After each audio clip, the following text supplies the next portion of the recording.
Wala.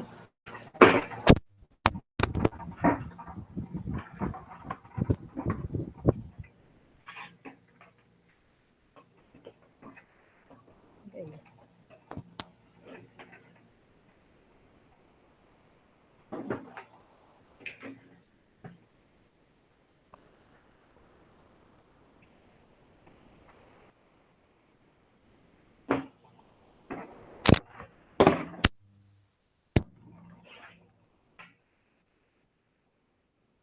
Yan, okay.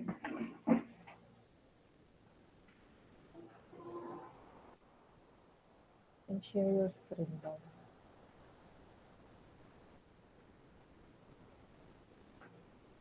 Naka-share na ga screen ko. Yan, okay na no, naka-share na no. Hindi, presenting pala. Yan, okay na no.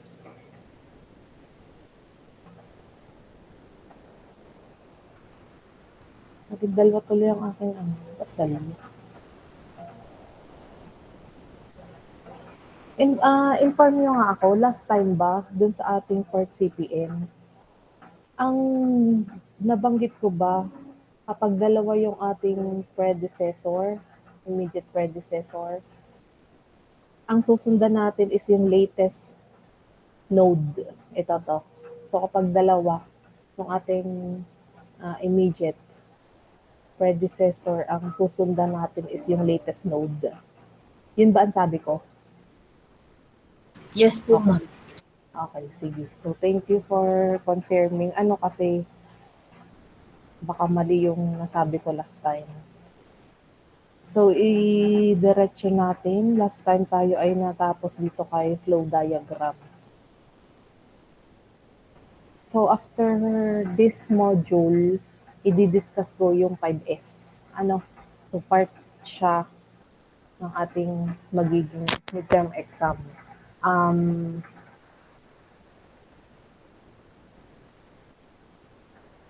Yesterday, naabutan ko pa yung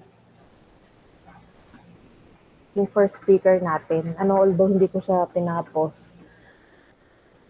Narinig ko yung mga nabanggit niya with regards dun sa time. Anong sabi ko, sakto itong dinidiscuss namin sa work.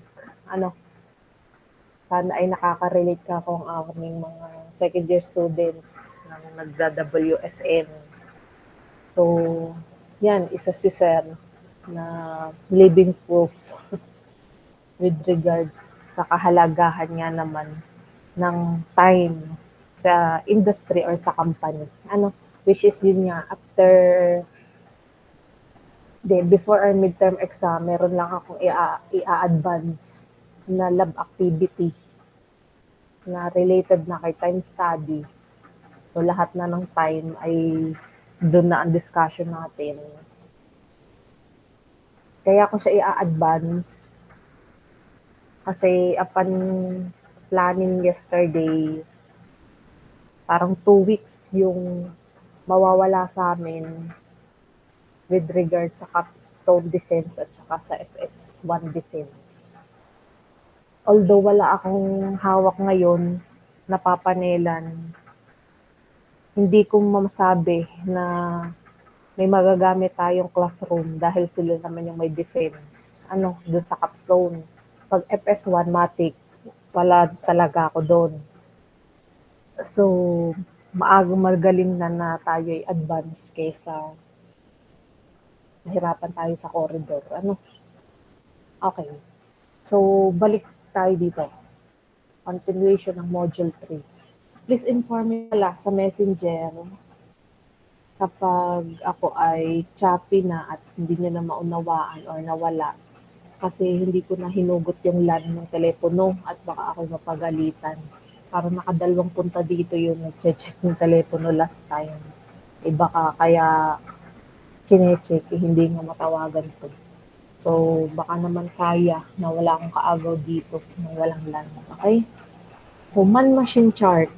So, last time, ang chart lang natin ay with regards kay man, nakabukod. Ang chart lang natin with regards kay machine or kay materials pala. So ngayon, man-machine chart, magkasama na siya. So the worker and machine process chart or man-machine chart is used to study, analyze, and improve one workstation at a time. Yan. So, isa din siyang tool na ginagamit natin para mapag-aralan, makapag-analyze, at makapag-improve ng isang workstation na kasama na si man at kasama na yung machine na ginagamit. So the chart shows the exact time relationship between the working cycle of the person and operating cycle of the machine. Yan. So yung eksaktong yung eksaktong time na ginagawa or ginagalaw ng operator or ng man, simultaneous nung naman time yung ginagawa ng machine. Ano yung kasabay niya. So, dyan makikita natin kung saan nag-idle, kung kailan idle si machine, kailan nag-idle si man. So, these facts can lead to utilization of both worker and machine time and a better balance of the work cycle. So, ito yung ating example ng man-machine chart. Okay? So, dito, yung person, mapapansin natin, dalawa yung ating saman. Yung customer at saka yung clerk. And then, yung machine na ginagamit ni clerk. So, kung titingnan niyo yung process, siya yung, anuhin na lang natin na coffee shop. Kunwari coffee shop siya. So, nandito yung process ni customer, process ni clerk, at saka process ng machine. And then, sa right side nila, yung time allotted. So, naka-seconds siya. Okay? So, si customer, tatanungin, mag-a-ask dun sa clerk na 1 pound daw ng coffee, brand and grind yung kanya o-orderin. So, may kaakibat na 5 seconds. Pinapakinggan daw ni clerk. 5 seconds din siya. Idle pa si coffee grinder. And then, since nakuha na yung order, so gagawa na ngayon si clerk, waiting naman ngayon si customer. So 15 seconds siyang waiting, 15 seconds naman siya nag-prepare, idle pa din si machine. And then, nag-wait pa din si customer. Then idle while machine grinds. So si machine na ngayon yung nag-ooperate. So parehas na sila ngayong naka-idle. Kasi siya na yung nagpa-process ngayon. And then waiting pa din si customer. May pinaprocess na ngayon si clerk. So same sila ng time kasi simultaneous na siya nangyayari. And then idle na ulit si machine kasi ang nagpa-process na lang is yung clerk. And then ni-receive na, binigay na, wala nang ginagawa si machine. Okay? So dyan natin mas madaling makikita kung kailan ba nagiging idle si customer, yung clerk, at saka yung machine. So, through this machine chart, so pwede natin dyan ma-analyze or mas mabilis na ma-analyze kung saan pwedeng, ayan naman case-to-case basis. Depende yan sa kung ano yung process. Kasi, kung ano yung existing, kung ano yung actual, doon lang tayo pwede makapag-isip ng for improvement. So, dun sa mga idle na yan, ano ba yung pwede nating isingit para hindi siya maging idle with regards halimbawa sa person. Pag kasi sa machine, wala na tayo talaga magagawa dyan kasi dun lang siya pwedeng, hindi lang to magiging idle kung meron pang isang kunwaring manpower or man na nakuha na yung order at habang nakuha pa rin isa, pinaprocess na niya. So pwedeng ganun. So, nakadepende kung anong availability at mga resources na meron yung isang business or yung isang process. Okay? So, dyan madaling makita kung paano natin gagawin simultaneous din yung isang process. So, meron kayong pwedeng ma-encounter sa future kapag kayo ay halimbawa nag-FS na panel na nahingi ng ganyan. Man-machine chart. Okay? Kasi yan kasi yung mabilis makita kapag halimbawa ang manpower ay halimbawa 3 or 2. ano yung ginagawa ng isang manpower habang yung isa ay nagre-receive ng ganitong process, or ganitong order. So, dun siya madaling ma-visualize ng ating mga panel kung paano niyo nasabi na ito pala yung capacity in a day nung inyong business.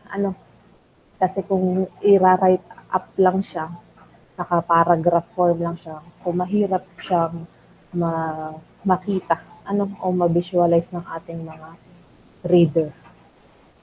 Okay? So, yan. Next natin.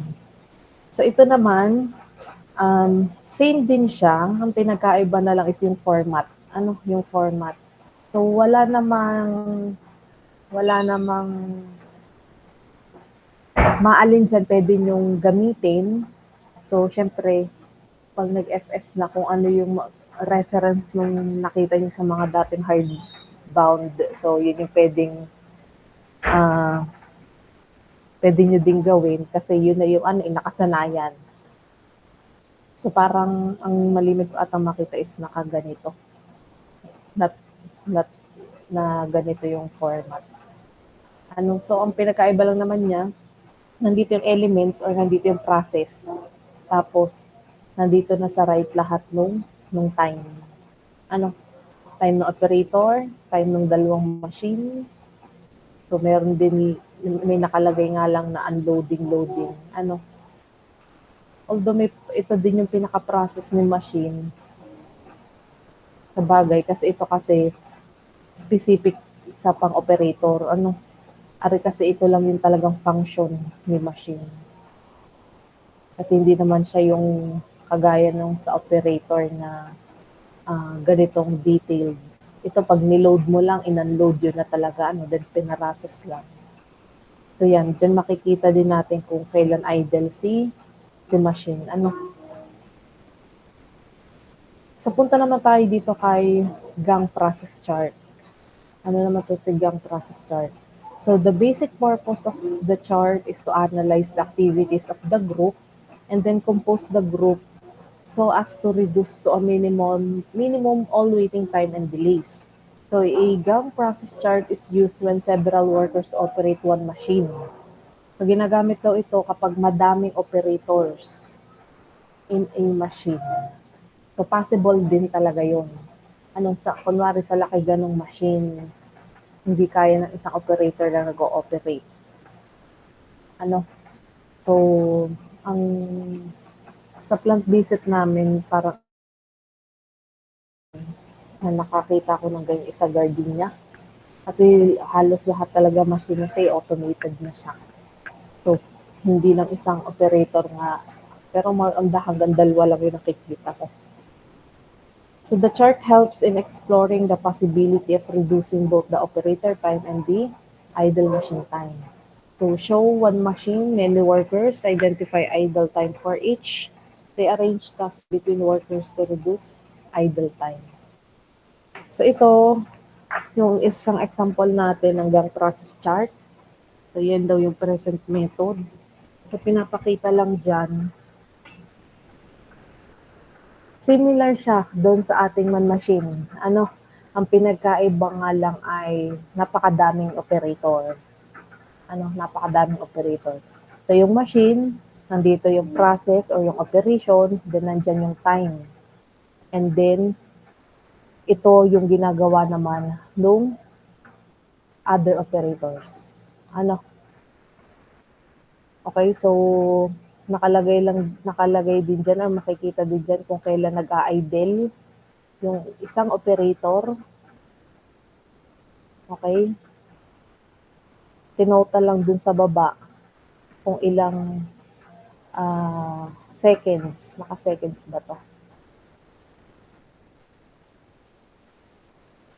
Minutes. Naka-minutes siya. So, tinotal sa baba yung working time, yung idle time. So, madaling makita kung alin yung worker na pinakamadami ding idle at pinakamadami ding working time. So, through this, pwede nyo din ma-analyze. Same nung ating man machine, kung saan natin pwedeng mas i-improve din kung possible lang naman, kung there is a possibility na during idle time ba nito, pwede ba siya ang maggawa ng ibang process. Ano? So yan, pinakita lang natin yung gang process short example.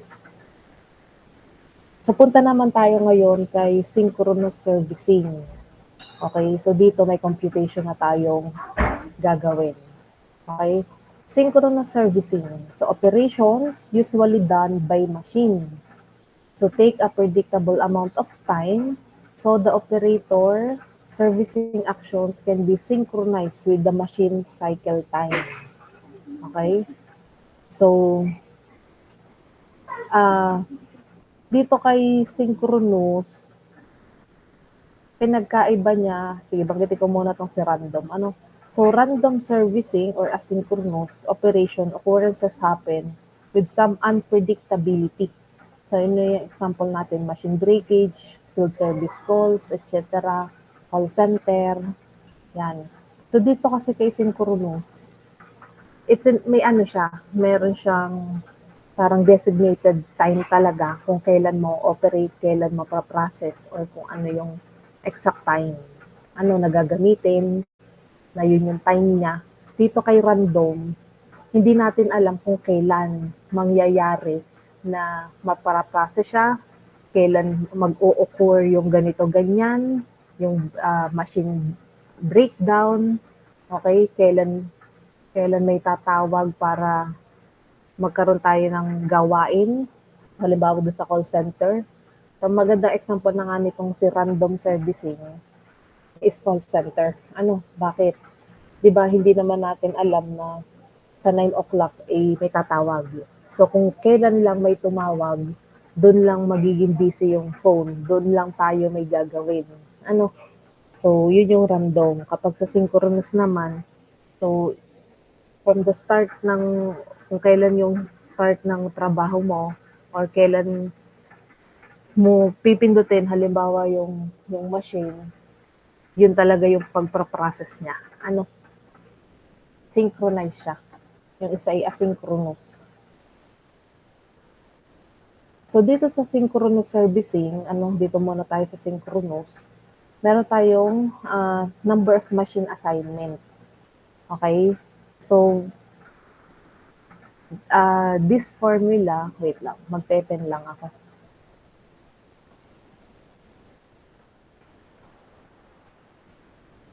So, yung formula natin ito, ginagamit natin siya para malaman natin kung ilang machines ang pwede nating i-assign sa operator. Okay? So, ano ba yung N? So, number of machines the operator is assigned. Yung L, total operator, loading and unloading, o yung pagsaservice niya. Loading and unloading time per machine. So, kung ano yung time na pinarases ni operator, yun yung L. Ano? Ang L ay yung time ni operator na siya ay nagtrabaho, nag-process. Si M naman, total machine running time. So kung ano yung time ni machine na pinarases ni machine yung ating product, yun yung M. Okay? Tandaan. N is equal to L plus M over L. Si L, time ni operator na pinaprocess. Si M, time ni machine na nagpa-process over L, time ni operator na nagpa-process. Makukuha natin si number of machine. Okay? Next.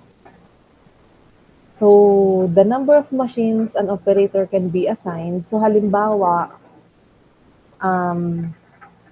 merong dalawang machine na hindi natin alam kung ilang machine, diba noong una, hindi natin alam kung ilang machine yung i-assign natin. So, paano kapag may dalawa tayong choices? Kung tatlo ba or apat ba? Or kung halimbawa, dalawang machine na talaga yung ating i-assign sa kanya. Meron tayong tinatawag na, or meron tayong nadagdag na variable which is W. worker time between machines. Okay? Ibig sabihin, paano kapag ang choices natin ay 3 or 4 machines? Ano? So, ang alin ba mas okay, yung 3 or yung no, ulit. Ang mangyayari is, meron tayong dalawang choices. Ano? So, wait, paano ko ba explain ko? Medyo advanced ata ang sinasabi ko. Wait lang ha. Bura-bura. Ito kasing si W natin, gagamitin natin siya kapag dalawa yung machine. Okay? Gagamitin natin siya pag dalawa yung machine. Itong worker time between machine, yung time, kunwari ari si machine 1, ari si machine 2, ano yung time ng pag-travel niya pagpunta kay machine 1 to machine 2. Okay, yan yung W. Okay? So yung W is yung time ng pagpunta ni operator kay machine 1 to machine 2. Ano, so same ng N, L at N. Si N, number of machines operator handles. Si L, total operator loading and unloading. Si M ay machine running time. Ang nadagdag lang ay ano yung time ng pagpunta ni operator from machine 1 to machine 2. Okay? O kung meron pang 3, ano yung time niyan pagpunta ulit kay machine 3. Ano? So, depende kung given siya. Ano or kung yun yung hinahanap. Okay, so yun yung nadagdag natin variable. Next, ano naman yung TEC? Total expected cost. So, cost tayo. Ibig sabihin gastos. So, kapag gastos, dapat ang goal natin is mas bababa. Okay, dapat mas mababa. Kasi hindi profit yung target natin dyan. Hindi profit yung tinutukoy. So, laging tayong CIE ay minimize cost. So, itong si TEC, kaya tayo kukuha ng total expected cost, dadating sa time na ang kalalabasan ng N natin ay halimbawa 3.6, 4.5, or 4.8. Ano? So, machine siya. Kaya ba nating hatiin si machine? Hindi, di ba? So, sa atin sa FS, example lang, sa FS natin, yung number of population natin or number of sampling natin, ang lumabas halimbawa sa kanila ay 384.85, ganyan. Tao to, number of population. Pag ganyan na may decimal at hindi whole number, hindi natin pwedeng hatiin yung tao. So, lagi tayong round up. So, magiging 385. Ano? Hindi natin pwedeng hatiin si tao. So, dito, sa atin, yun ay sa FS. Ano? Dito sa atin sa WSM, since machine siya, hindi natin alam kung ano ba ang mas okay. Kung 3 machines ba, okay, or 4 machines. Ito dito sa 3.6. So, dyan natin gagamitin si TEC, total expected cost. So, mangyayari dyan, yung N1 natin, yun yung 3 machines, yung magiging N2 natin, yung 4 machines. So, dito muna tayo kay N1. Kay total expected cost na iisa yung machine. Ano kapag iisa lang yung machine? So, ito yung pwede natin gamitin kapag iisa. Pag iisa lang ha. So, ano yung formula? So, maalin sa dalawang ito kasi simplified na. So, ito na lang yung i-ano natin, i-discuss. Pwede din naman ito. Ano? So, total expected cost, na kunwari, 3 machines yung given natin. So, yung L, yung number yung time ng ating operator. Yung M, time ng machine. Si K1, another bagong variable, rate ni operator. Okay, ano daw yung rate ni operator per unit of time? Okay, plus yung N1, di yun yung machine natin bilang ng machine. Yung K2 naman is yung cost ng machine per unit of time. Magkano ba ang nagagastos ng machine natin or machine cost per unit all over yung N1 na 3. Makukuha na natin yung total expected cost kapag tatlo yung machine. Okay? Paano kapag dalawa na yung machine natin? Ano? Sabi ko kanina na anong lumabas dun sa N ay 3.6. Di na natin alam kung 3 or 4. Okay? So kapag ganyan, may given na tayo na ang N1 natin ay 3. Hi, Catherine Bernardo. So, ang N2 natin, kalalabasan, so 3 plus 1 is equal to 4. Ano? So, meron na tayo ngayong N2. So, ano naman yung formula natin kapag meron ng dalawang machine na kailangan malaman? So, dito na tayo sa simplified. So, yung TEC natin, total expected cost na 4 machine na, 4 machine na siya. So, same, ang L, time no operator, ano yung nabago? Yung W. So, yung si W natin, yung paglipat nung kay machine 3 kanina, lumipat kay machine 4, or lumipat sa pangalawang machine. Kumbaga, mali pala yung sinabi kong machine 3 at machine 4. Dapat ay ganito. Meron tayong 4 na machine. So, iisa yung time ng interval ng W. Hindi yung paglipat lang ni machine 3 to 4. Ganun kasi ang explanation sinabi ko. Ibig sabihin ay yung W na paglipat niya sa bawat machine. Kasi ang sabi nga natin, 3 machine ba o 4 na machine ba?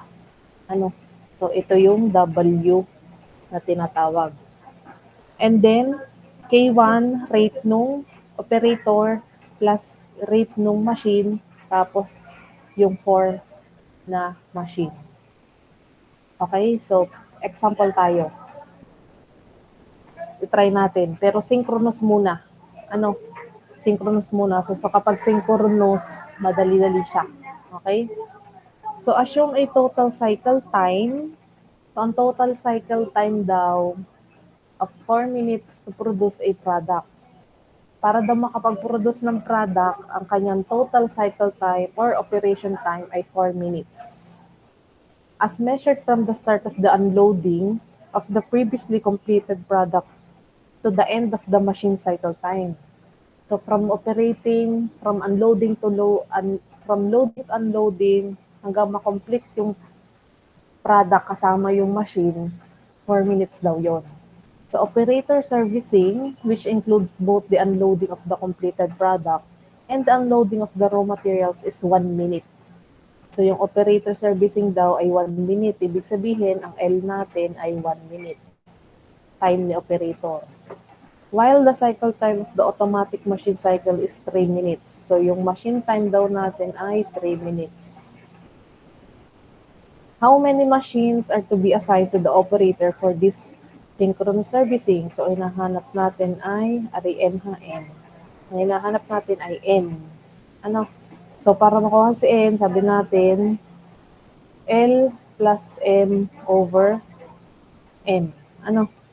So, 1 plus 3 over 3. Over L pala. L pala to L.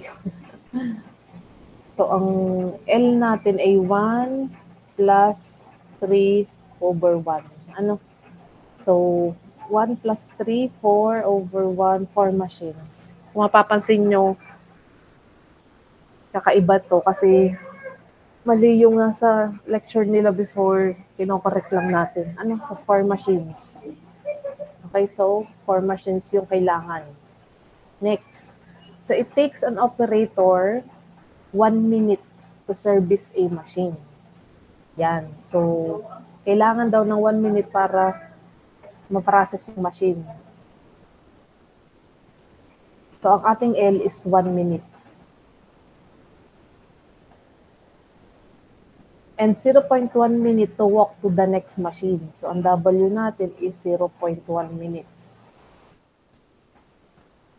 So each machine runs automatically for 3 minutes. So ang M natin ngayon is 3 minutes. The operator earns $10 per hour. So ito ay K1. Ano? So ang K1 natin daw ay $10 per hour. The machine costs $20 per hour to run. So ang K2 natin is $20 per hour. Laging lalagyan ng per hour ha, laging lalagyan ng mga unit-unit para hindi tayo malito. So how many machines that the operator can service? So ang hinahanap natin ay N. Ano? Ilan daw ba ang kailangan? Ilan ang kailangan machine na i-operate ni operator? So, kunin muna natin ngayon si N. Since kung mapapansin nyo, meron siyang walk the next machine. So, hindi lang siya isa. Hindi lang isa yung ating machine. So, gagamitin natin yung formula na mayroong W. Okay? So, ito yon yung kanina. Hindi ko pala na-discuss to, no? Are. Hindi ko pala siya napansin. O nga, no? Wala.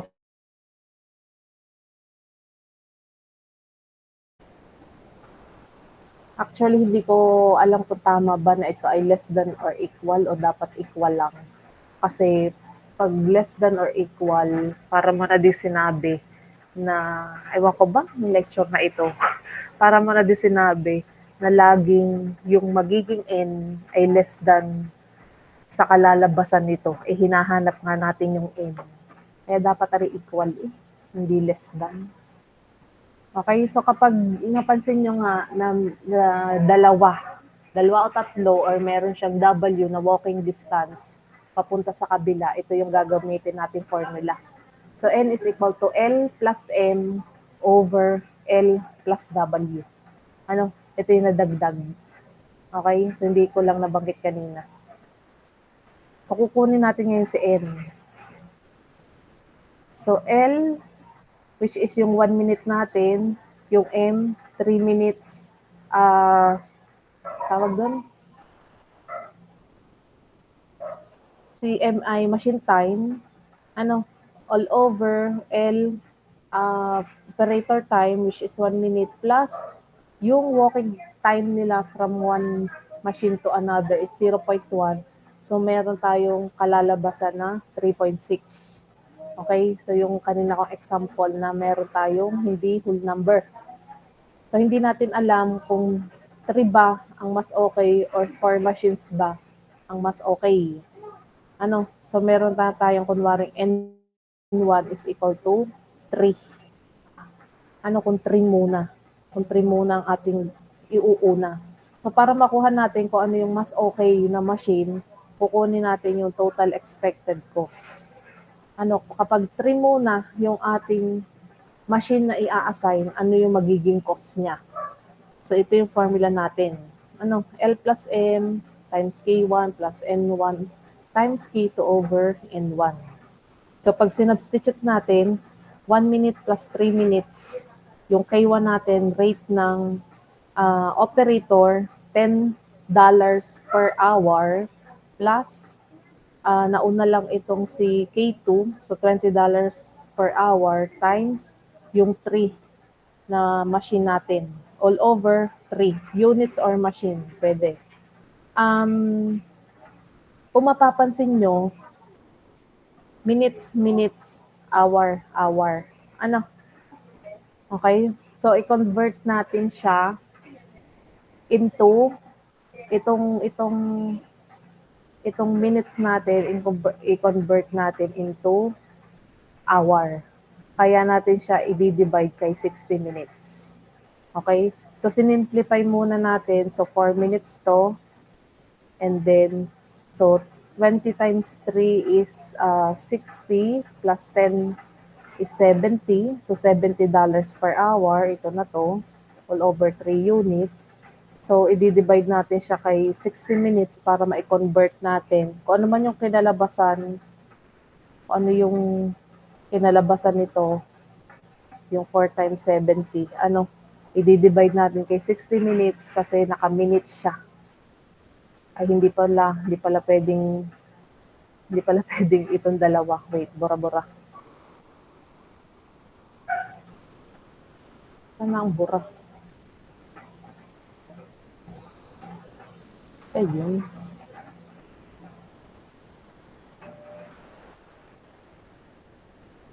Yan. Wait lang. So, i-convert muna natin ito. Wait, mali ang lagay natin ng ano. Malalagay natin ng dapat ito dito. Kasi hour na to eh. Ito yung i-convert natin, diga. Wait lang ha. Computing ko nga, baka mali itong lagay ko.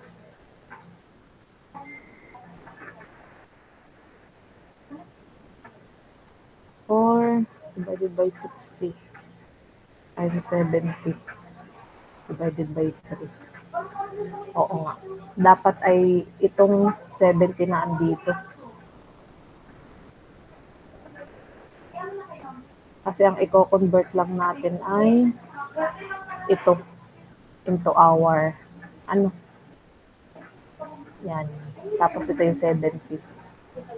So itong 4 minutes, kinonvert natin into hours. So 4 minutes divided by 60 kasi 60 minutes merong isang oras. So meron siya kakalabasan ng 0.067. Ita-times natin siya ngayon kay 70. So parehas na silang hour. Kaya pwede na siyang i-times. So 4.6 divided by 3 units. Ang kalalabasan ay 1.556. Pero sa ating quiz or sa lab or sa major exam, 2 decimal lang. So 1.56 kung tayo ay mag-e-exam. Okay? So yan. Kung mapapansin nyo din, galing lang to sa Excel kasi kung gaano kahirap ayusin yung lecture na ito. Kung ibinigay ko na lang sa inyo na na PowerPoint, ay baka magkanda-ugaga kung paano napalabas. Kasi yung nakalagay dito before, isang diretso lang siya. Sala pa yung formula, kaya pala hindi ko mapalabas-labas. Sala pa yung lagay ng 60, yung 60 minutes na ito. Kaya naman pala hindi lumabas-labas ito. So, inilipat ko lang sa bago. Kasi paglipat ko, sala pa din pala yung paglagay ko nitong 60 na ito. Kasi ito nga lang pala yung i-convert. So, yan. Meron tayong kalalabasan na total expected cost na kapag 3 machines ay $1.56 per unit. Kasi makakancel to, ang kalalabasan na lang ay unit. Okay? Paano naman kapag ang total expected cost natin ay ano naman kapag ang ating machine ay 4? 4 na? Paano daw kapag 4 na yung i-assign natin sa machine, sa operator? Ano na daw ang magiging cost niya? So gagamitin na natin ngayon yung L plus W times K1 plus M2 times K2.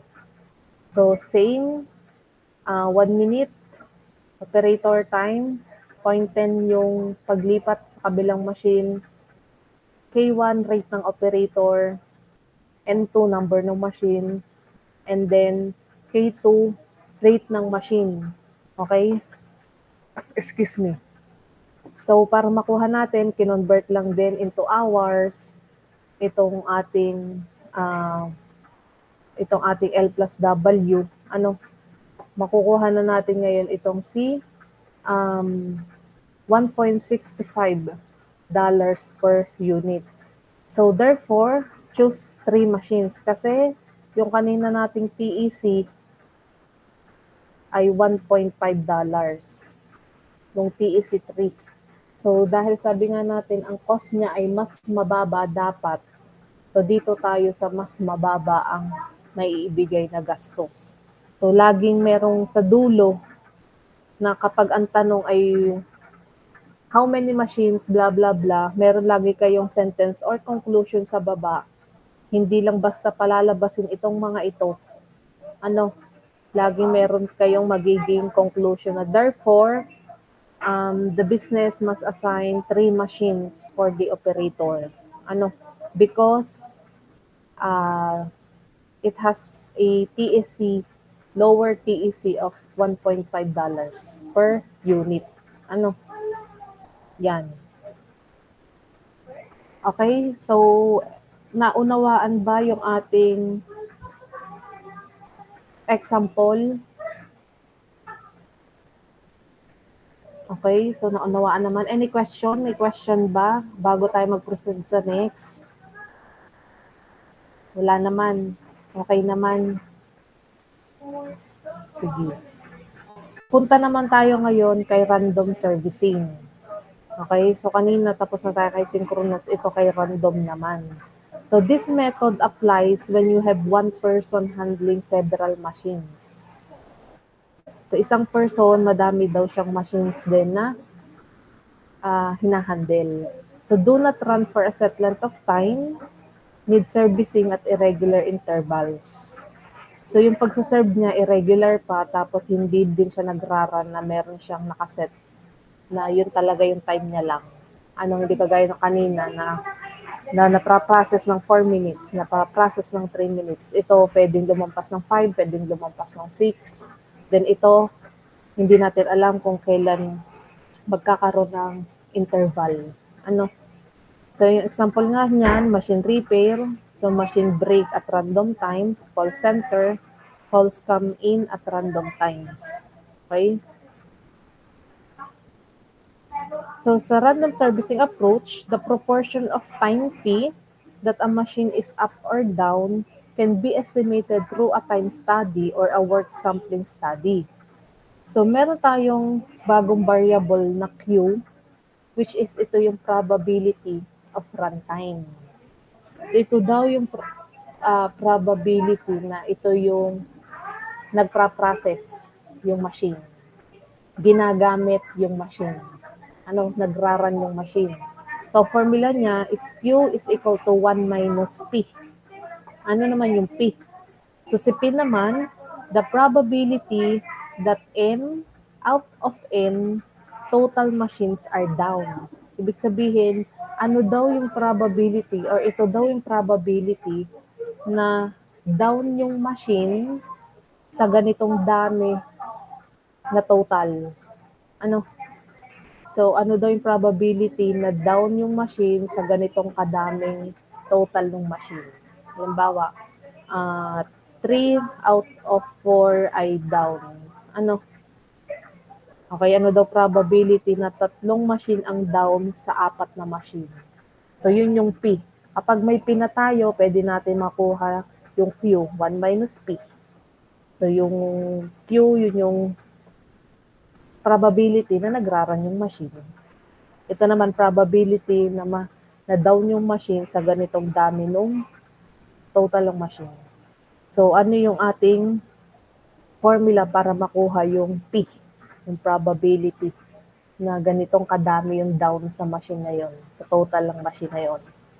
So, P is equal to N factorial over M factorial times N minus M factorial. Ito ay multiply, okay? Times yan, di siya variable. Times P raised to M, which is yung M natin is yung machine down, times Q, N minus M. N is yung total ng machine. Okay, total ng machine down, P is the probability of runtime, Q is the probability, Q is the probability of runtime, P is the probability of machine down out of N. Okay? Yan. So, ano example natin? Okay? Ano example natin dyan? Dito kasi kay random, kailangan natin malaman kung ano yung probability na pag ganito kadami yung machine down, pwede natin makuha kung ano din ang mawawala, ano yung malolos. Or makukuha natin kung ilan lang, ano yung probability na nagraran lang yung machine. Okay? So suppose at a call service center, you have one phone operator to answer. So meron tayong isang operator. Okay? Operator. So meron daw siyang N na 4 phone lines. Meron siyang 4 na telepono. Okay? 1, 2, 3, 4. So, meron tayong given na P, probability that the phone line is in use. 0.10 yung P natin. So, P natin is 0.10. Ang N natin is 4. Okay? In use, ginagamit siya. Nagra-runtime. Ano? Yun yung runtime niya. And then, mali-mali. Ang P. Ang P yung runtime. Ang P probability, kasi dahil siya ay telepono, okay, ito pala, tandaan, dahil siya ay telepono, pag ginamit, machine down siya. Kabaliktaran. Ano, diga pag ginamit natin ng telepono, hindi na magagamit ng iba yung phone line na tinatawagan natin. Ano, kaya itong point 10 na to, ito yung probability na machine down siya kasi ginagamit. Ano, so wag malilito pala kapag ang given or kapag ang problem ay with regards sa phone operator. Kasi 'di ba? Ito naman yung ano siya, yung CQ is 0.9. The probability that the given phone line is unused. So, unused siya, kasi tinan nyo nga, in use means that a caller may be either waiting on the nakabanggit dyan, ginagamit siya. Ano, so kung ginagamit siya, pasok siya dito kay P dahil yun yung hindi natin siya magagamit ng ibang caller. Ano, ng ibang caller. Kasi ginagamit ng operator yung telepono yun. Ano? So itong 0.9 natin, although unused yung nakalagay dito, pero siya dito sa explanation natin, yun yung runtime niya. Yun yung pwedeng gamitin naman ng ibang caller. Okay? Naunawaan ba? Naunawaan yung logic kapag phone center. Sure? Baka yun ipuso-puso lang. Okay, sige. Sana ngayon naunawaan. Ano? Okay, so kaya ang ating P dyan na tinutukoy, so diba si P natin is yung down kasi ginagamit. Then, aring si Q yung runtime kasi dun yung pwedeng gamitin, walang nagamit. Ano?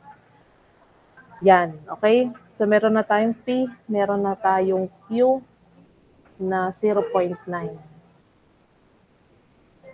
So if calls come into the center at random, what is the probability that there will be exactly 3 phone lines in use? Yan. Ngayon, ang tinatanong, ano daw yung probability? So yung P ang hinahanap natin na 3 daw phone lines ang ginagamit. Ibig sabihin, naka-in-use. Okay, naka-in-use yung 3 telepono. Ay iisa yung operator. Diga, iisa operator. Ibig sabihin, ito, ginagamit niya, pero may natawag dito. May natawag pero hindi pa naman niya nasasagot. Ibig sabihin, yung teleponong ito, may natawag na iba, kaya hindi makapasok yung iba. Ano, ito, sinaserve na niya. Pero hindi din, syempre, hindi din lalong mapapasukan. Ano? So, ang tanong daw dyan, sabi dito, 1 caller speaking with the operator, 2 callers waiting. So, ito waiting lang. Nagri-ring lang siya. Pero hindi pa naman siya naseserbisyohan nito. Okay, so tatlo nga naman yung in use, tatlo yung machine down. Ano daw yung probability na tatlo yung in use. Okay? Dito sa example natin, ewan ko nga ba, pinakita pa yung pang-apat. Ang tinatanong lang naman ay diga, tatlo. Ang sabi diyon, there will be exactly 3 phone lines in use.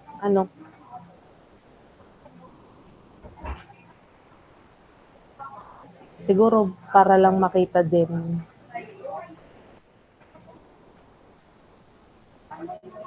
Iniisip ko nga, bakit ba pinakita pa yung four colors? Napaisip na naman ako ngayon. Pwede kasi na pwede din pala na kaya pinakita itong 4 colors. Wait. Nandito kasi, nandito yung operator. Hindi may example na one caller speaking with the operator, 2 callers waiting. Di sana, sinabi 3 callers waiting, diga. Mali talaga to. Dapat wala talaga to. Kasi may nakalagay Kung i-analyze nyo ha, one caller is speaking with the operator. So ito na yon, yung one caller na yon. And then, 2 callers waiting. May nag-iintay na dalawa.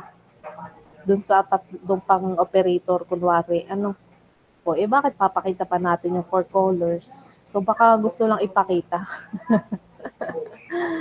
Ay, sakit. Alam nyo, ang hirap kapag hindi kami yung gumawa ng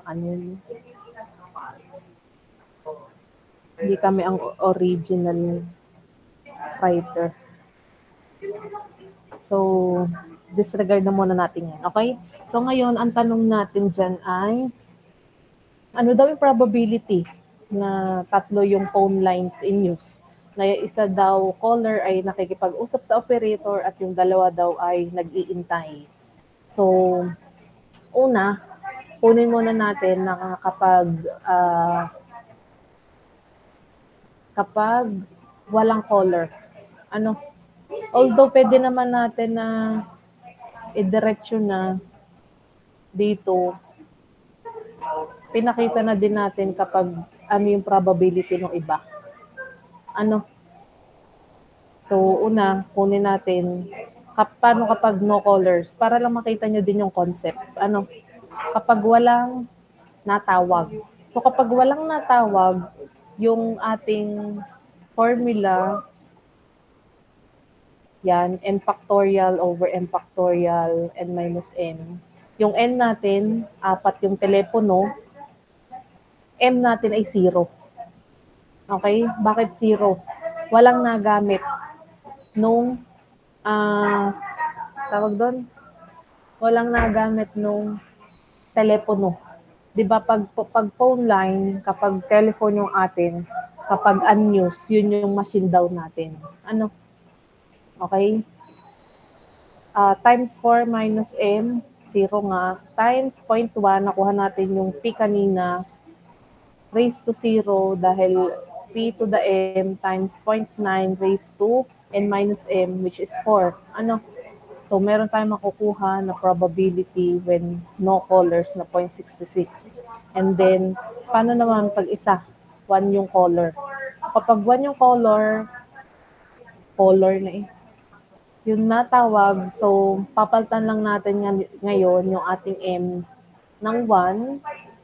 Lahat ng m natin, makukuha natin yung 0.29. Yun lang yung nababago sa ating formula.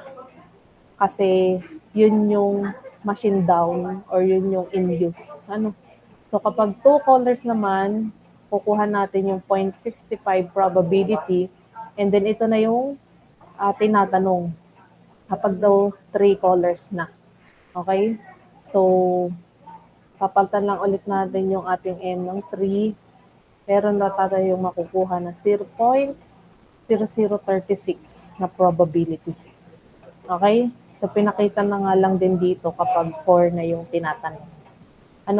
So, ito daw yung probability na kapag 3 callers yung hinihingi din sa phone lines. Ano?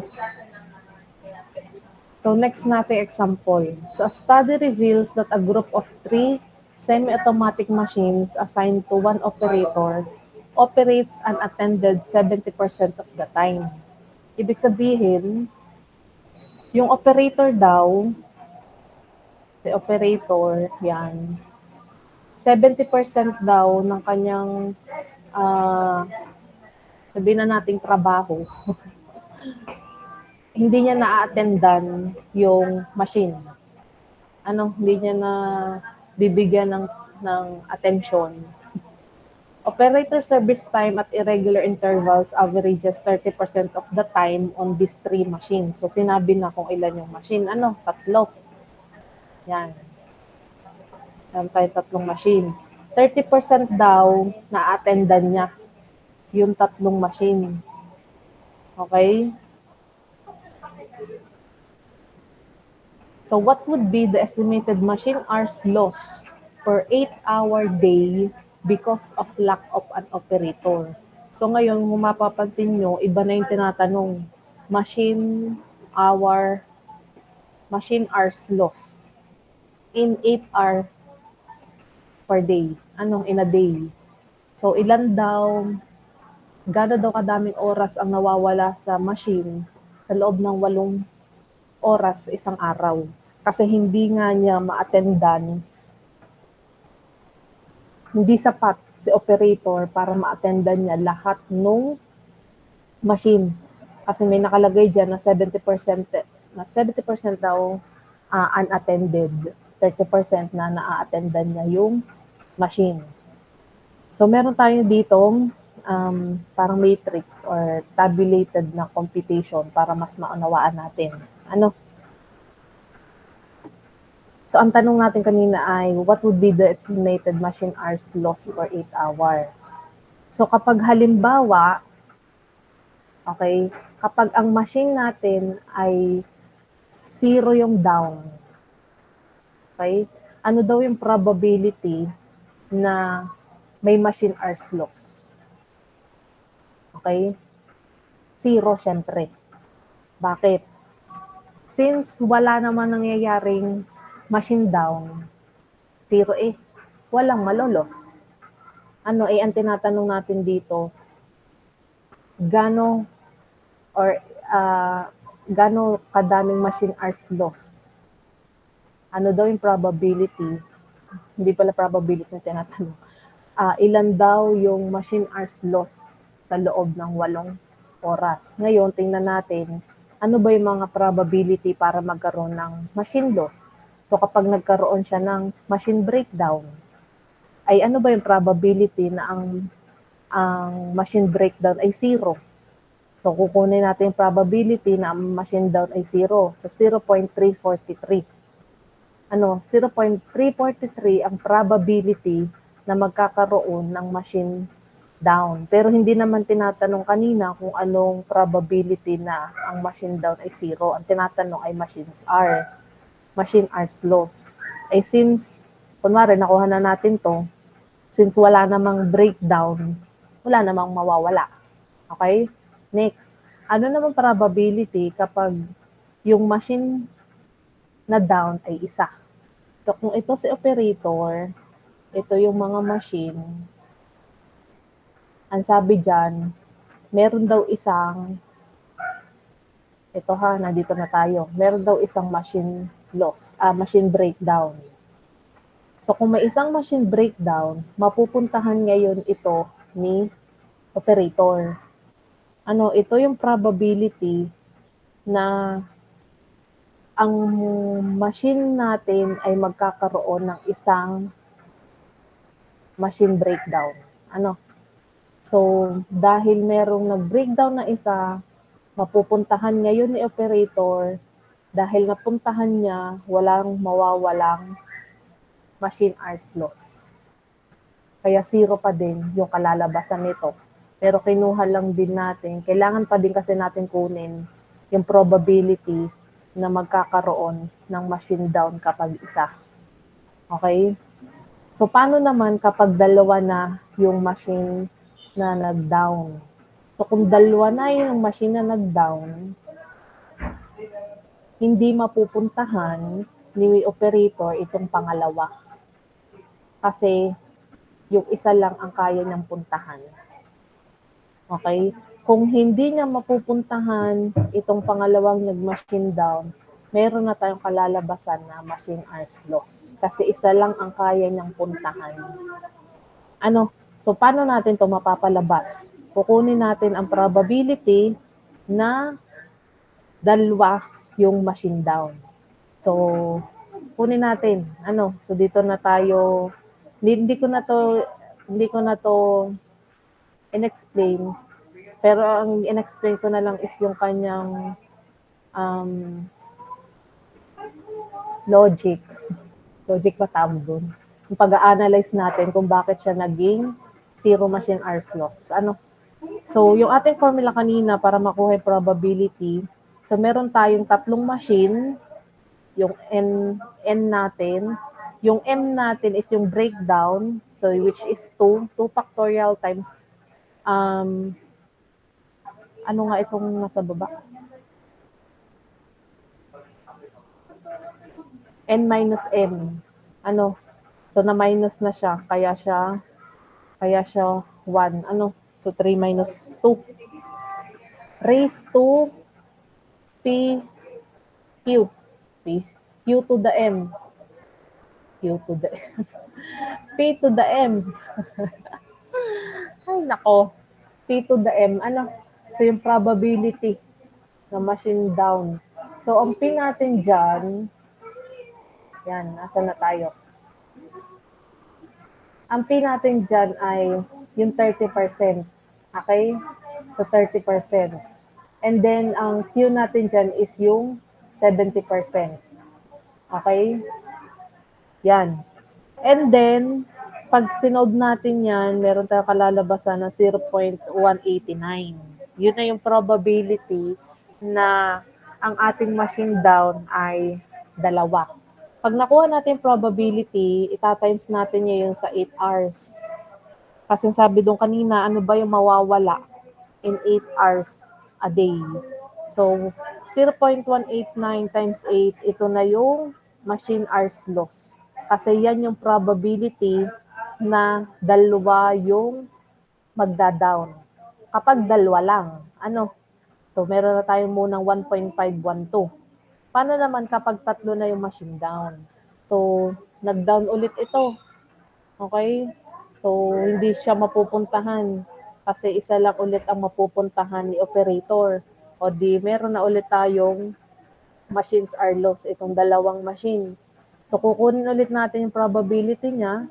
Tatlo na yung machine down. So, meron tayong kalalabasan na 0.027. And then,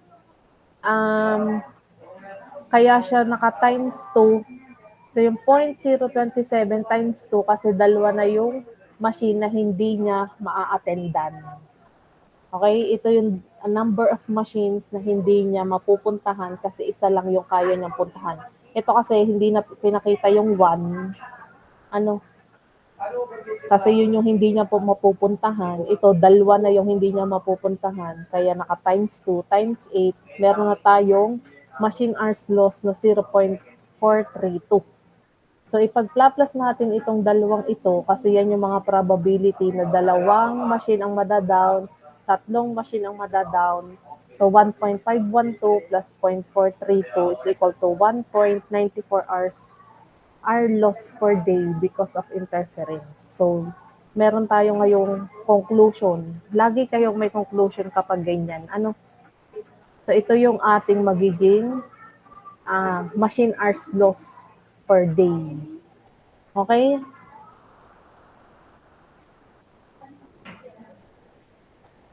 Okay ba sa 205?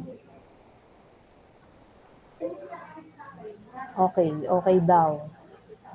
So yun, ganun ang pag-a-analyze natin ng problem with regards kay random servicing at saka kay synchronous. Medyo tricky siya pero mauunawaan naman. Mauunawaan naman siya. Okay. So, punta tayo ngayon sa last part. Sa last part ng ating coverage ng midterm exam. Ito nabanggit ko yesterday. Sabi ko nga, ito naman dapat kasi yung ating magiging lecture ng Wednesday. So, nawalan nga lang siya ng klase. Kaya, hindi din kayo medyo makarelate dun sa 5S. Pero at least, napahapayawan ko naman kayo dati sa 5S. So, getting started with 5S. Itong lecture kong ito kasi din ang lecture ko dun sa Bosch. So, pag nag-third year kayo at ako pa din ang Bosch nyo, hindi ko na ito i-discuss. Kasi hindi naman, wala siya sa wala siya sa module na sinend sa akin. Pero upon checking, kailangan nyo malaman to. Pag hindi kasi nalaman to, paano nyo masusolusyonan yung other problems na pag nag-final project ay related to? So, first, sabi dyan, the eyes cannot see what the mind does not know. So, meron akong tanong kay 2205. Ano ang nauunawaan nyo dito sa sinasabi? Kahit i-disregard nyo muna itong picture na ito. Kahit itong saying lang ng the eyes cannot see what the mind does not know. Plus points po ulit sa makakasagot. Wala namang maling sagot. Panghila sa midterm exam, sa final exam. Yes, Laika. Yan, sige. For simple explanation po, the I cannot see what the mind does not know is that you cannot look for the things that you are looking for if you don't know the things that you are looking for. Para pong halimbawa, yung pong parang may nakalimutan po ako, pero hindi ko maalala kung ano po yung nakakalimutan ko. Parang ganun po yung pagkakaintindi ko. Kunwari may nakalimutan ka pero hindi mo alam yung nalimutan mo dahil hindi mo nga alam. Yes po. Ganon. Sige. Tama. Kumbaga, in a simple explanation nga naman, paano ko makikita yung isang bagay na hindi ko naman alam kung ano yung hinahanap ko. Nga naman. Okay, so tama. After pa-chat na lang ulit ng ng name at date para mapin ko sa class. Okay, so correct. Hindi natin makikita ang mga bagay-bagay kung hindi yan alam ng ating utak, Kung hindi natin alam, kung hindi tayo knowledgeable or hindi tayo informed, kumbaga, i-relate naman natin sa love. Hindi natin alam na tayo niloloko na. Hindi natin nakikita, tayo'y nabubulag, love is blind. Nandito si Catherine Bernardo. Wait lang. Ay, masyadong busy si Ma'am Mary. Pariringgan ko sana. Paano natin malalaman na tayo ay niloloko na? Or mali. Hindi natin nakikita yung mga bagay-bagay na ginagawa ng ating minamahal. Kung hindi alam ng ating isip na tayo ay niloloko na. Kumbaga, natatakluban. Kung ari sa lab lang. natatakluban ng ating mata. Tinatakluban ni puso yung mata natin. Okay? Hindi natin alam na tayo ay inaabuso na. Ang alam lang natin ay mahal natin sila, parang ganyan. Pero dito sa ating explanation, ipinilit isilab kaiyamot. The eyes cannot see what the mind does not know. Kunwari dyan sa picture, kung hindi tayo aware, kung hindi tayo naturuan, alam ba natin na may mali dyan sa picture? Alam ba natin na pwede yung mag-cause ng accident? Pwede siyang makasakit sa iba? Pwede siyang maka-apekto sa trabaho? Hindi nga natin alam na meron palang ganun. So, hindi natin makikita. Okay? Dahil hindi itinuro sa inyo, hindi natin natutunan, hindi natin makikita na may mali. So yan si 5S. Discuss natin bakit ganun. So ano yung objectives natin for today? When and where did 5S start? What is 5S? Why implement 5S? How to implement 5S? So unahin natin, when and where did 5S start? Yan. So first developed at Toyota in the 1950s. So 5S is a foundational method of lean manufacturing and revolutionized the way industries conduct production. So si Sakichi Toyoda at yung anak niyang si Kiichiro as well as Toyota engineer Taichi Ono who developed the 5S methodology or what they call the total production system. Yan. So nagsimula siya kay Toyota. Doon sila nagtatrabaho. Yung mag-ama at saka yung engineer na si Taichi Ono. Ano ba yung origin niyan? Ang origin niyan, nung pumunta sila dun sa Ford Manufacturing, gawaan ng Ford. So, hindi na sinabi kung bakit sila pumunta dun sa Ford. Nakita nila yung waiting time. 'Di ba, ito, kagaya nito nasa background niya, 'di ba pag sasakyan, dire-diretso, so kapag nag-stop itong unang process, magpe-pending na siya. Okay, so nakita nila doon na nag-cause siya ng layoffs daw. When we say layoffs, yung mga operator ay may trabaho pa din pero kailangan mo nang walang pasok. Hindi mo na papapasukin, parang ganyan. At saka tumaas daw yung madaming nagre-resign. So yun yung naging effect niya. So nakita nila na because of that process or sequence, ang laki nung waiting time, ang laki nung idle. And then, yung isa pa nilang nakitaan is yung Piggly Wiggly Supermarket. Yung sa Piggly Wiggly Supermarket naman, nakita nila yung zero inventory. Ibig sabihin doon sa zero inventory, meron silang tinatawag na JIP, just-in-time process, na kung ano lang yung order, yun lang yung kanilang inventory.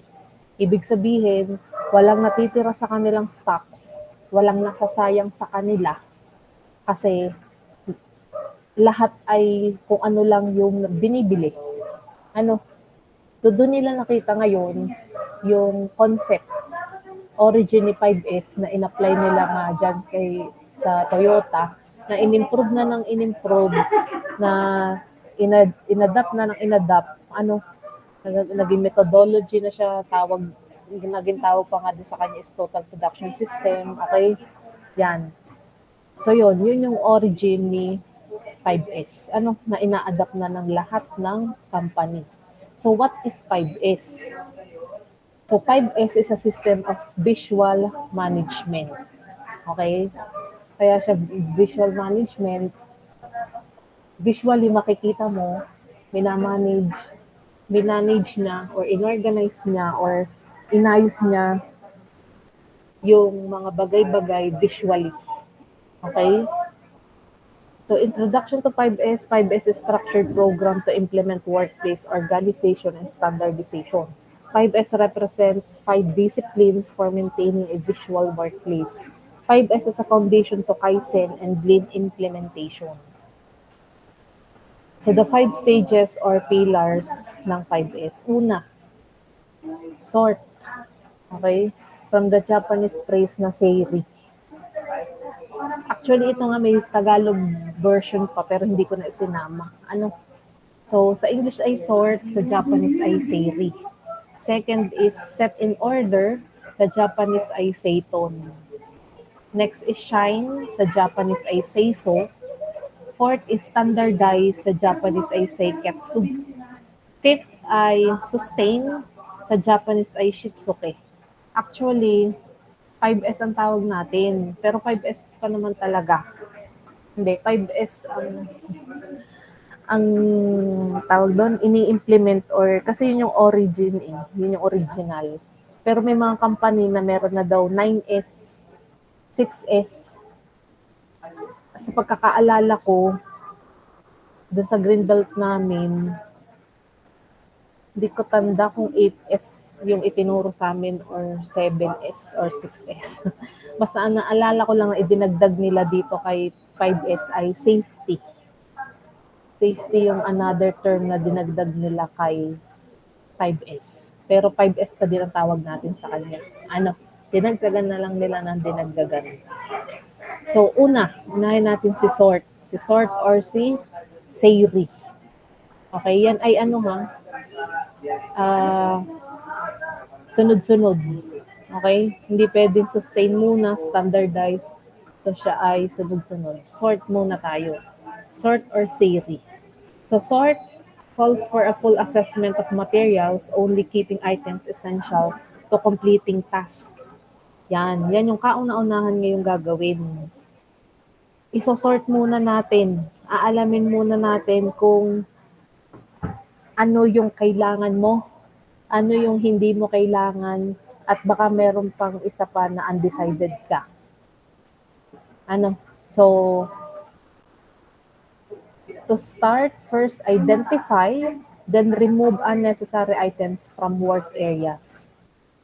So, bago muna tayo doon, halimbawa, makalat. Sobrang kalat. Anong una natin gagawin? Isosort muna natin lahat ng kalat na yan sa 3 category. Pero as much as possible, dapat 2 nga lang.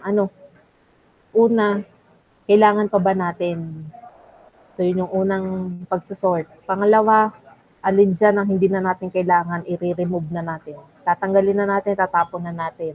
Pangatlo, hindi tayo makapag-decide. Nanghihinayang tayo, undecided tayo. So, i-sort muna din natin dyan. And then next natin, can't decide if something should stay. So, sa company, meron tayong tinatawag na red tag. Pero syempre, kung sa normal lang naman nating buhay, hindi na naman tayo nagaganyan. Hindi na naman tayo nagre-red tag. So, kunwari sa company tayo, use 5S red tag system to document how often the tool in question is actually used. So, ginagamit ditong si red tag para malaman din natin kung ano ba yung issue doon sa ating sinort or doon sa materials or sa equipment or tool. Nakalagay dyan yung date, kung sino nag-tag, ano yung name, ano yung item, equipment, saan ginagamit, ano yung category niya, ano yung reason bakit naka-red tag. Pwede din natin dito na ilagay sa others kung gaano kadalas yung ginagamit. And then, red tag systems are simple. You place the tags on undecided items and notate on the tag when the item is used. So, pwede natin yan lagyan ng note kung kailan natin siya ginamit. Doon nyo makikita na sa loob pala, kung ano yung date na nilagay nyo dyan, sa loob pala ng 5 buwan, 1 beses lang natin siya ginamit. Or sa loob ba ng 1 linggo, hindi talaga natin ginagamit. So once you have an idea of how often a tool is used over time, you can decide whether or not it should stay. Yan. So sa company, hindi lahat ng company, hindi lahat, meron silang red tag holding area. So doon nilalagay yung mga lahat ng naka-red tag. So red tag holding areas are often used as temporary location to store undecided items for a short period, usually 30 days or less. Pinipilit na less than a month or at least 1 month nga ay ma-decide na din kung siya ba ay mag-stay pa or hindi na. Kasi kaya nga tayo nag-5S para nga maayos na or maalis na yung mga hindi kailangan.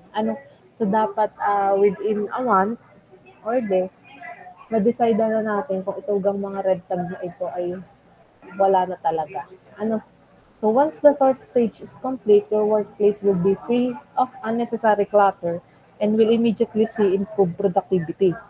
Although dito sa picture na to, halian nila ilagay kong picture dito, hanggang ano na to ika-5 5S na to. So sinasabi lang dyan na kapag nakapag-sort tayo, wala na yung mga hindi natin kailangan, natanggal na natin. Na-eliminate na natin, nabawasan na yung mga gamit or mga bagay na ipaprocess natin sa sunod na step. Okay? Meron ng pagbabago, nabawasan na siya. And then pupunta na tayo dun sa next nating pillar or next step ng 5S, which is set in order or SATON. Okay, SATON, set in order. So set in order organizes items that survive sort stage in a way that makes tasks easier to complete. Yan. Kung ano yung nakasurvive sa sort stage, yan na yung talagang kailangan natin. Yan na yung kailangan natin. So give a specific home to every item. Ito yung tinutukoy ko last time. Na binibigyan natin siya ng sarili niyang bahay, sarili niyang location. So organize tools in clearly defined way in an order that makes sense to processes. So label printers can be used to make your system. So floor marking tape and arrows are great ways to define storage parking areas. So ito yung example natin ng set and order. Binigyan natin ng sariling bahay yung ganitong forklift. Yung nilagyan natin ng floor markings yung forklift na ganito lang kaliit. Ibig sabihin, pag ito nilipat natin dito, parang may mali. Bakit ang laki ng space? Parang hindi yan para dyan. Pag ito nilagay natin dito, lampasan, hindi niya bahay yan. Okay? Dahil nag-set in order tayo, nilagyan natin siya ng sariling bahay, alam natin na may mali. Alam natin kung ano yung nawawala kasi kanya yung bahay. Alam natin na kapag ito yung umalis, alam natin na itong dilaw yung ginamit. Okay, ganun siya. Ganun yung effect niya. Alam agad natin. Okay? So set in order enables workers to perform more productively and without the frustration of not being able to find the tool they need. Yan. Because of set in order, because of 5S, alam natin ngayon kung ano yung nawawala. Alam natin kung ano yung kailangan natin, madali nating mahanap, madali nating makuha. Kung i-compare natin na ang ating drawer ay pagbukas mo dyan, halo-halo na, kaya siya nagiging productive, mabilis mong makukuha. Hindi ka masasaktan. Madali mong mahahanap. Okay? Alam mo yung nawawala. Aware ka na may kumuha ng kalkyo. Aware ka na may kumuha ng puncher. Kasi nakasanayan mo na yan yung location ng kanyang gamit. Binigyan mo ng sariling bahay. Pwedeng ganyan, pwede mas okay nga na may label name. Kasi pag ganito, pwedeng maalin sa tatlo yan kasi pare-parehas. So mas okay na may label name. Okay? Ito yung sa blue marker, red marker, green marker, eraser. Kapag nawala yan, nawawala si red marker. Kapag halimbawa, ito yung walang space, alam mo yan yung wala. Alam mong may kumuha. Ay pag halo-halo yan, malalaman mo ba kung alin ang nawawala? Hindi. Kapag halo-halo yan, madali mo bang mahahanap? Hindi. So, ganun yung effect niya sa isang trabahador, sa atin, as worker, as employee pala, as a person, kasi hindi lang siya pang trabaho. Ayan ay pang din, pang araw-araw din natin. Kumbaga, kung ko siya, i-apply ko siya sa normal na buhay. Lagi akong pinagagalitan ng asawa ko kasi lagi ang turo niya sa akin kung saan kinuha, doon ibalik. Kasi lagi na akong si hanap, baliktad kami. Ako yung portion na ako yung burara, siya yung organize. Baliktad kami, di dapat lalaki yun. So, ganon. Sa halip na aalis na, hinahanap kasi ganito, ganyan, dahil hindi ko ibinalik sa dating lagayan. Tulad kanina umaga lang. Yung lagay ng susi, hindi ko mahanap bakit wala. O di hanap pa ako sa halip na ako'y nakaalis na. Okay? Ganun din sa company. Kung sa company hindi organized, kung sa company ang workstation nila ikagulo, sabi ko nga, every seconds counts talaga. Kaya lahat po ng company ay nagpa 5S. Kaya lahat ng company ay alam si 5S. Kaya ko din ipinilit nga na dapat nga alam nyo tong si 5S kasi ini-improve nga natin. Yun nga yung goal natin sa subject na ito. Yun nga yung magiging project output nyo. Kaakibat din si 5S para mag-improve. So, dapat talaga ma-discuss siya. Okay? Next, third pillar natin, shine or say so. So, simply shine. Shine requires proactive efforts be taken to keep workplace areas clean and orderly. So, clean, sweep, polish. So, dahil na-set in order na natin siya, pwede na tayo maglinis-linis, magwalis-walis, magpunas-punas. Okay, pinapa-shine natin. So simply ganon, yung third step. So clean all surfaces, floor, and tools in each area. So throw out expired materials, discarded parts, and other waste. So when facilities are clean, employees work better, faster, and have higher morale, which is true. Kapag ang iyong table, pagdadating ka sa office, pag sa future nyo, may sarili na kayong table, magsarap magtrabaho na ang linis ng table. Yan, dahil kayo online ngayon, malamang meron kayong mga study table or kung saan man, masayang mag-aral ng ayos ang mga gamit, diga. So, nabuboost din yung ating moral. Fourth is standardize or seiketsu. Yan. Sa standardize, okay, so this step calls for the creation of new standards for both organization and processes. To standardize as that rules are made to ensure practices of first 3S continue na regular basis. I-standardize natin siya. Hindi pwede na ngayong araw in-implement natin yung 3S. In-implement natin yung araw. Bukas hindi na. I-standardize natin na lagi natin siya implement. Or sabi nga yesterday, nung speaker, i-document natin, i-implement natin, kasi kaya word yung document sa company, laging documented dapat lahat. Alam naman sa bahay, mag-post kayo doon pero pwede din. Pwede din. Siyempre, pag sa bahay, hindi na naman natin siya ginagawa. Ilalagay nyo, maintain, cleanliness, ganyan-ganyan. Standardize na yun. Alangan naman lagyan nyo ang inyong halimbawa kitchen na pero pwede din naman nga, kakatawa nga lang. Conduct 5S, blah, blah, blah, blah. Documented siya, nakapost siya. So, create and post rules for each work area. Standard should be simple and visual.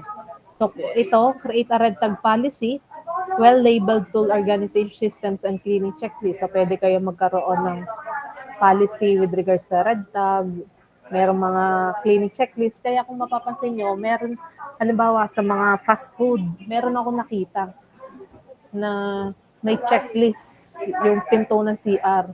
Kung gaano kadalas nililinis yung CR, may check doon. So, in-standardize nila na dapat pag may pirma or may check ito, ibig sabihin, nilinis to ng ganitong so in-standardize nila. The standardize makes it easy to train new hires on 5S and helps maintain principles past implementation. Kapag mga bago, madali naman talaga siyang ipa-implement, ipa-standardize. Kasi yun yung dinat na nila.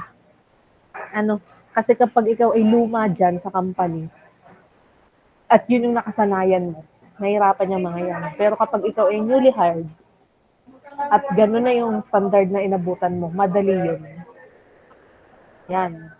So, in-standard nila na ito kasing natin, ito nasa picture lang natin, pinakita na pero dapat yung pag-standard, pag company, yan, meron tayong pagpo-post ng ganitong halimbawa bulletin, na nagre-remind sa mga worker na mag-conduct ng 5S. So, parang hindi naman to related yung picture. Parang in-standardize na, okay, ito yung set in order kasi to, in-standardize na ito na talaga yung kanilang workstation. Next, 5 natin. Fifth pillar is sustain or shitsuke. Sustain. Kailangan natin siyang i-sustain. So 5S is long-term, hindi siya pang madalian lang. So take steps to maintain processes and standards set forth in the last stage of 5S. Make it a way of life. Yan. So periodically, perform audits on work areas to ensure 5S practices are being maintained. Dapat ino-audit talaga. So sa company, naka-encounter ako sa dalawa kong trabaho na may 5S committee talaga. So nagkakaroon ng surprise visit sila. Tapos kung may mahuli silang madumi yung area, madumi yung working area, yung table ng employee, bibigyan ng form, ma-audit, mag-explain doon sa mga management, blah, blah, blah. So yun yung mga iniiwasan ng mga employee. Na mag-explain doon sa mga higher ups, bakit na audit. So, isa siyang way para masustain ng mga company ang pagpa-5S para nga naman mapilitan. Mapilitan.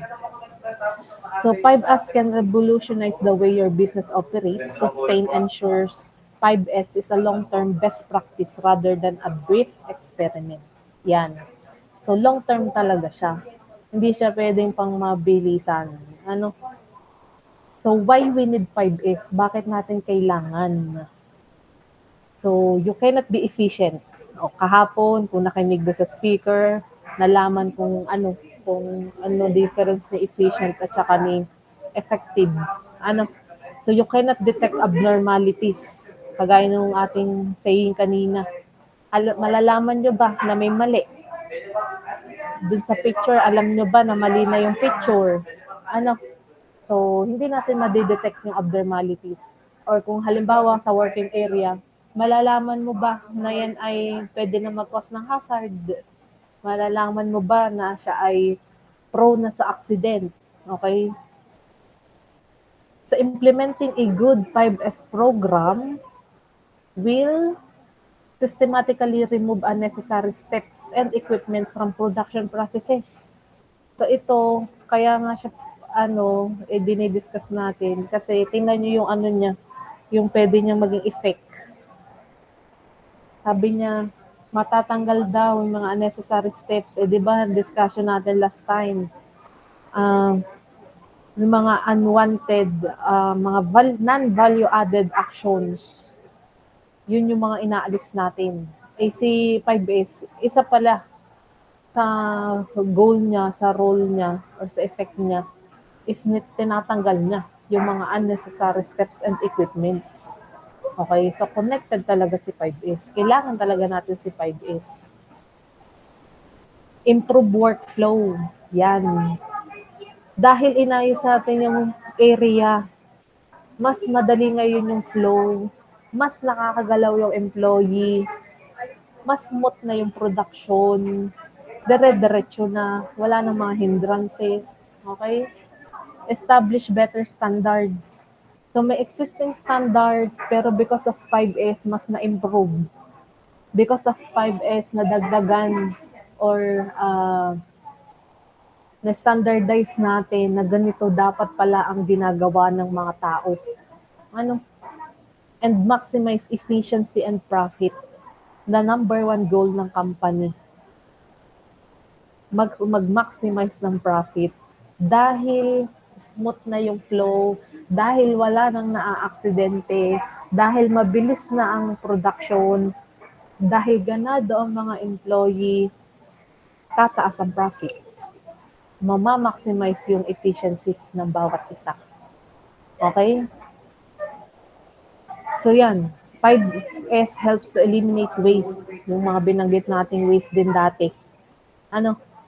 So, pwede siya maka-eliminate ng overproduction, waiting, motion, transportation, inventory, rework, overprocessing intellect, or yung ating unutilized talent. yung diniscuss natin last time. Ano? So, yan yung pwede niyang ma-eliminate.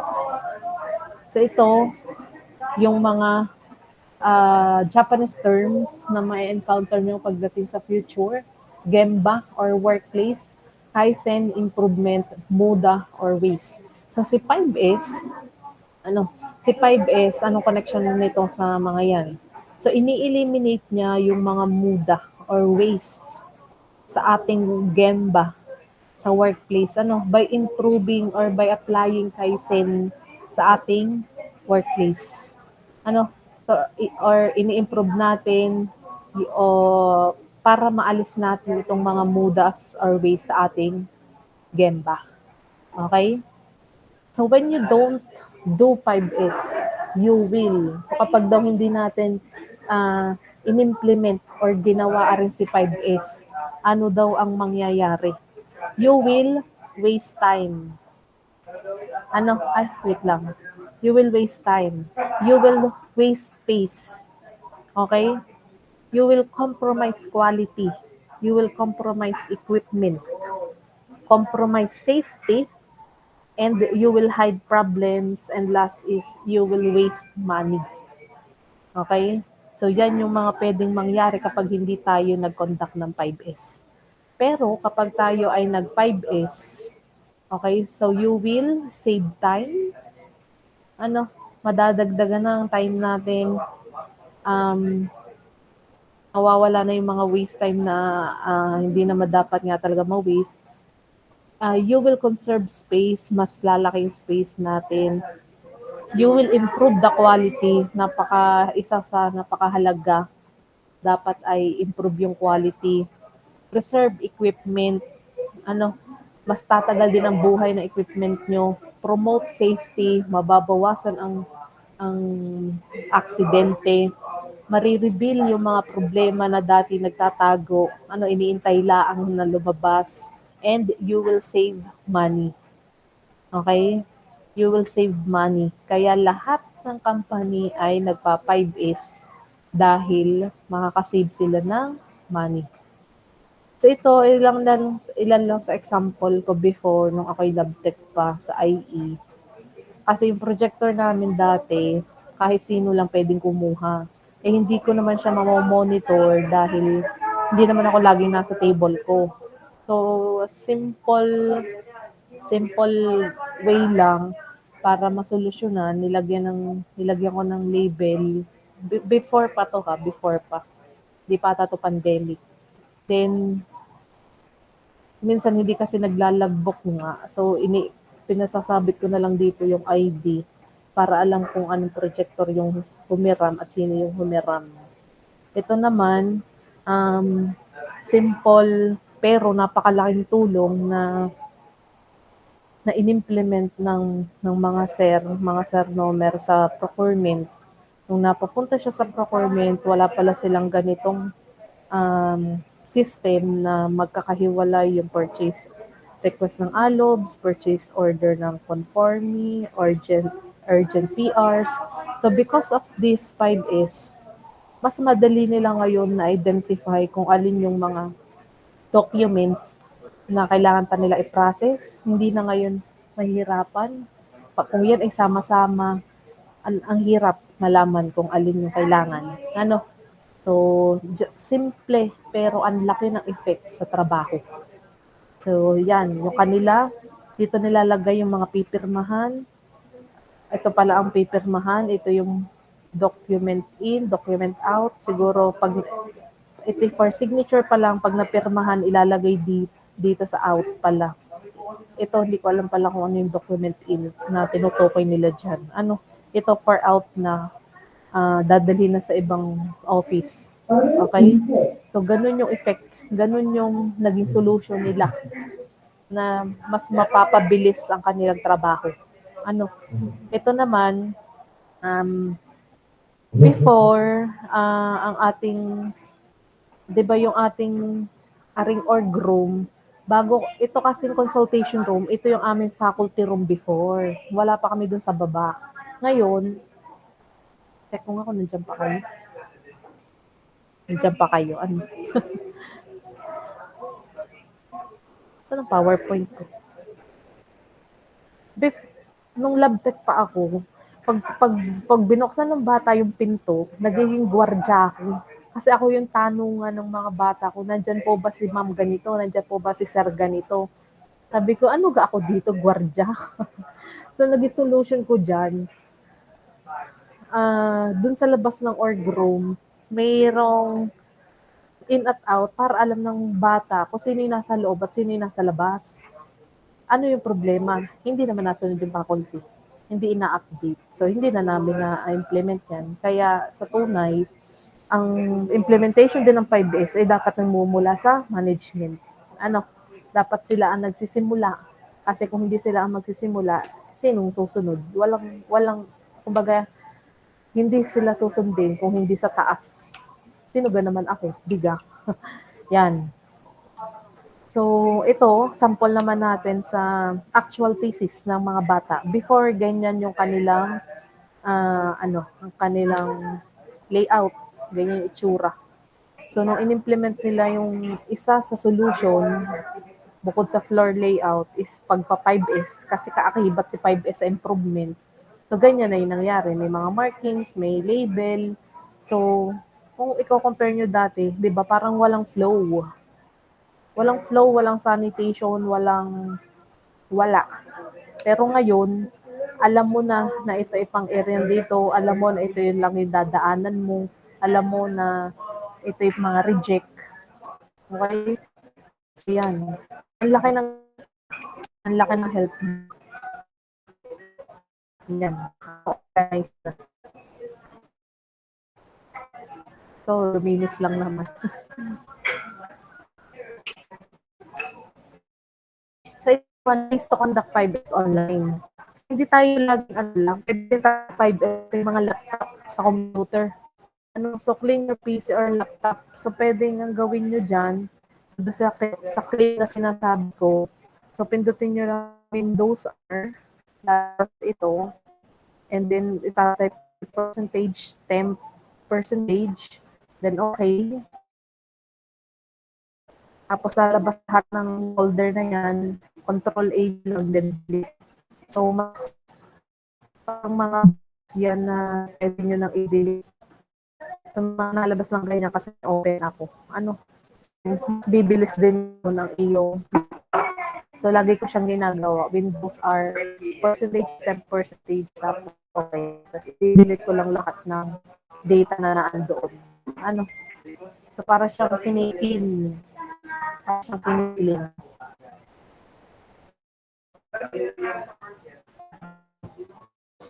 So, sort files. So, syempre, mas okay na nakasort yung mga files nyo by creating folder.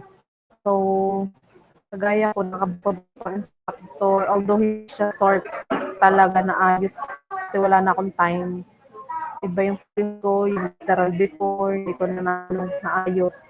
Kaya pa ako dyan, separate files ko, i-add subfolder needed. So, kung mapapasin nyo, halimbawa, bigay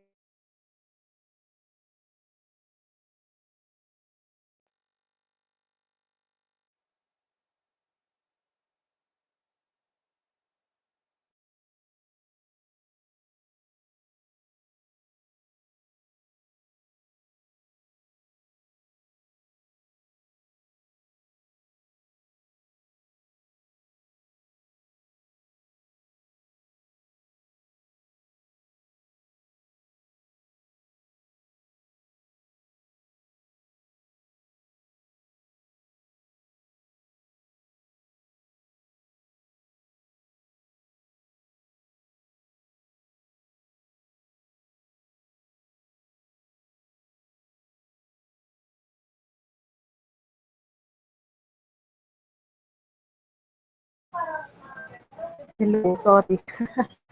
May fault yun. Hindi ko alam kung nakain na ako.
Okay, sorry.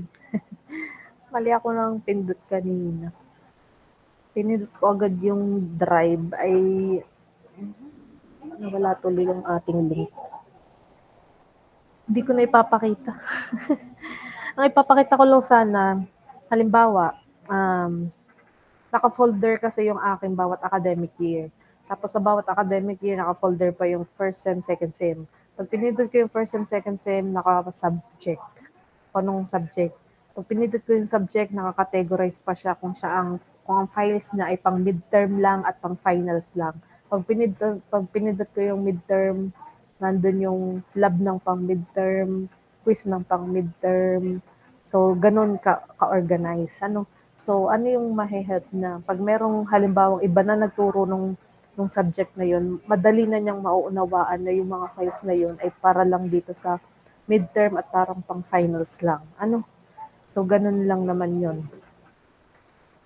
So, yung pag-create naman ng shortcuts, so, para isang pindutan lang nandun na agad. So, Excel file for link. So, kapag meron tayong, pagdating nyo kasi ng companies, ng industry, lagi ang hawak nila ay Excel. So, madali kung ang mga files nyo ay connected lang or nakalink lang doon sa isang Excel tapos nandun na yung ibang document. So, upload a news file sa Google Drive. Ito kasing PPT na to, ito yung ginamit ko before nung pandemic ata yun, ang Google Drive hindi pa limited.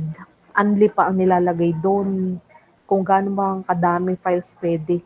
Ngayon hindi na siya unli. So, create bookmarks website. Ito yung example niya.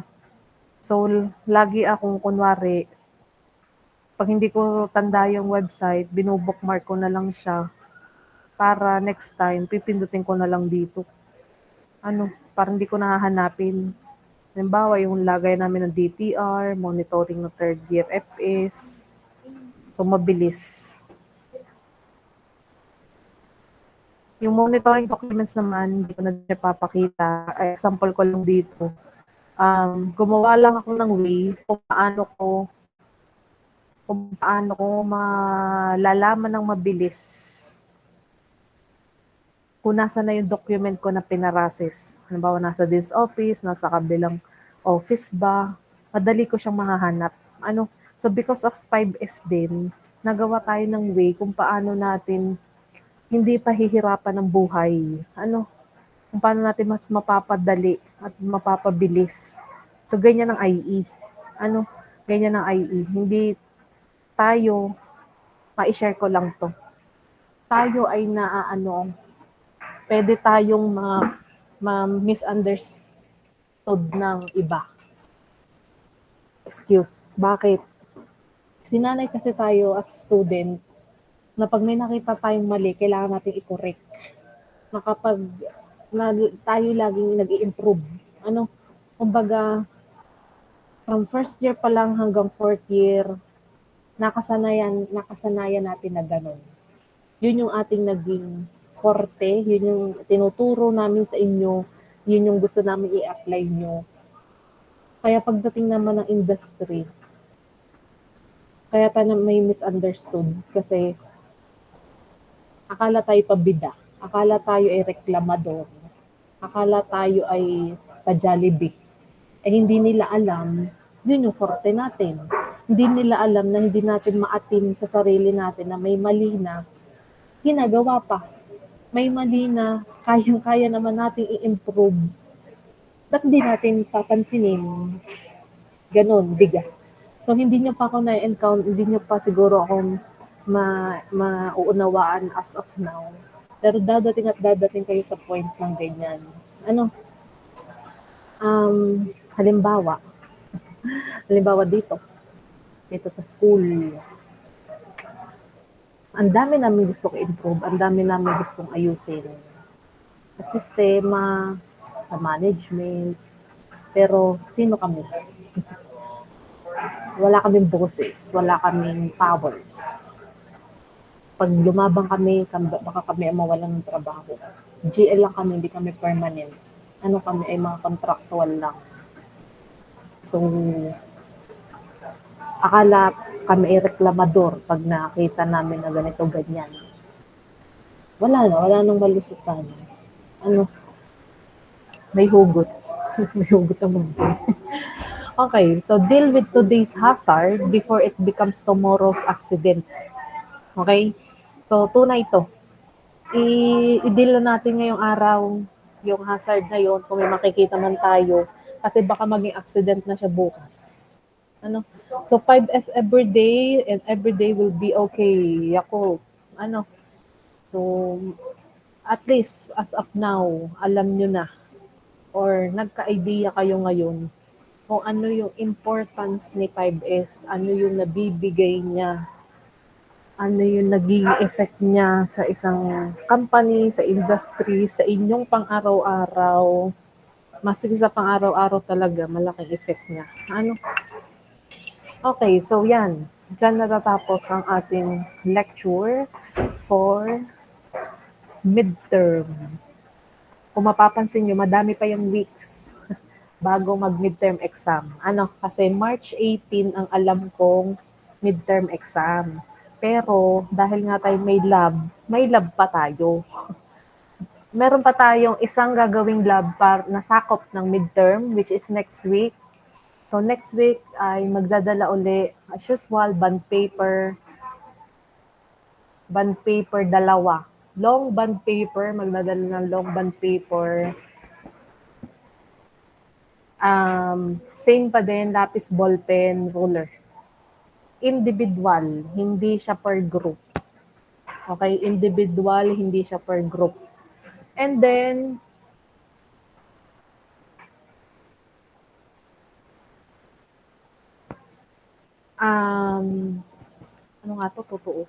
next Wednesday, i-discuss ko yung unang quiz natin, yung solution doon, at saka yung lab 1. Napahapyawan ko kahapon yung checking ng lab 1. So, pag hindi ko in-explain sa inyo yung result niya, hindi nyo malalaman kung saan may mali.